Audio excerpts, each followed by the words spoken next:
नमस्कार। आज के इस अहम विश्लेषण में हम एक ऐसी खबर की तह तक जाएंगे जिसने दुनिया भर की स्वास्थ्य एजेंसियों को अलर्ट पर ला दिया है।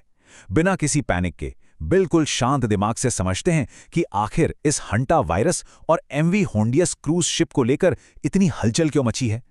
चलिए सीधे तथ्यों पर आते हैं। 3 सुनने में यह बहुत छोटी संख्या लगती है ना?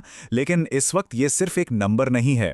ये उन लोगों की संख्या है जिनकी इस नए वायरस प्रकोप की वजह से उस जहाज पर जान जा चुकी है। और यही वो आंकड़ा है जिसने इस पूरे खतरे की गंभीरता को अचानक से इतना बढ़ा दिया है। चलिए अब इसमें थोड़ी और गहराई से उतरते हैं। 8 विश्व स्वास्थ्य संगठन यानी WHO ने संभावित संक्रमण के 8 मामलों को फ्लैग किया है। अब सोचने वाली बात यह है कि इतनी छोटी सी संख्या भी कैसे ग्लोबल हेल्थ प्रोटोकॉल्स को ट्रिगर कर देती है। यही हमें बताता है कि मामला कितना संवेदनशील है। तो इस चर्चा को हम बहुत ही स्पष्ट तरीके से आगे बढ़ाएंगे।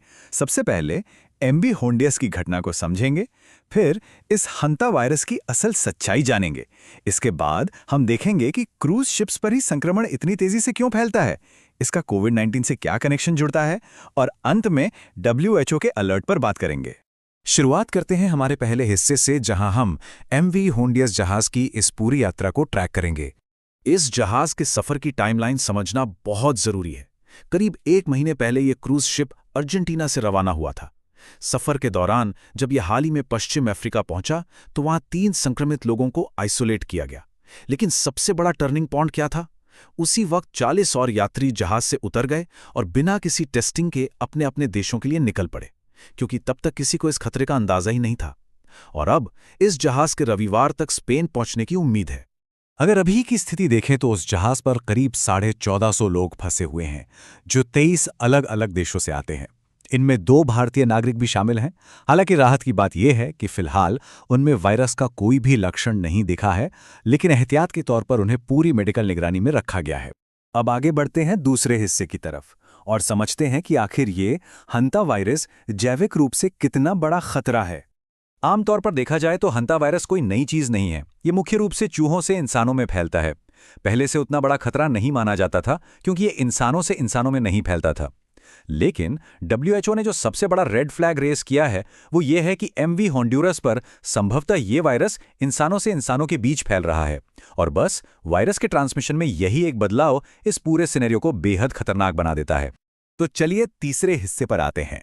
अब जो बात वास्तव में बहुत दिलचस्प है वो ये है कि आखिर क्रूज शिप्स किसी वायरस के लिए एक पेट्री डिश या कह लें कि एक ब्रीडिंग ग्राउंड क्यों बन जाते हैं।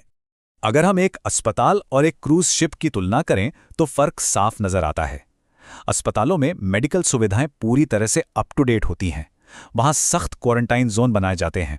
लेकिन इसके उलट क्रूज जहाजों पर मेडिकल क्षमता बहुत ही सीमित होती है। सच कहा जाए तो ये जहाज किसी महामारी से निपटने के लिए डिजाइन ही नहीं किए जाते।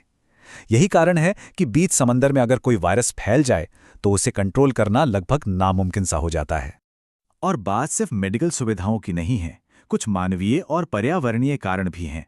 जरा सोचिए, जहाज पर लोग एक ही डाइनिंग एरिया में खाना खाते हैं, बर्तन शेयर करते हैं, लिफ्ट और थिएटर जैसी पूरी तरह से बंद जगहों में साथ रहते हैं।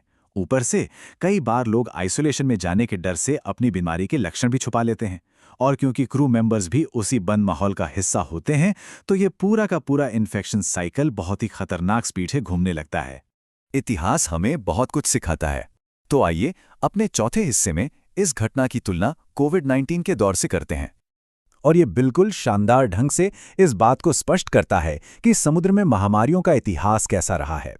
अगर हम 2024 के एमवी होंडियस की तुलना 2020 के डायमंड प्रिंसेस क्रूज से करें तो याद आता है कि डायमंड प्रिंसेस पर 619 लोग कोविड-19 से संक्रमित हुए थे। ये आंकड़े डराने के लिए नहीं हैं, बल्कि ये समझने के लिए हैं कि जहाज़ों के बंद माहौल में वायरस कितनी तेजी से फैलता है।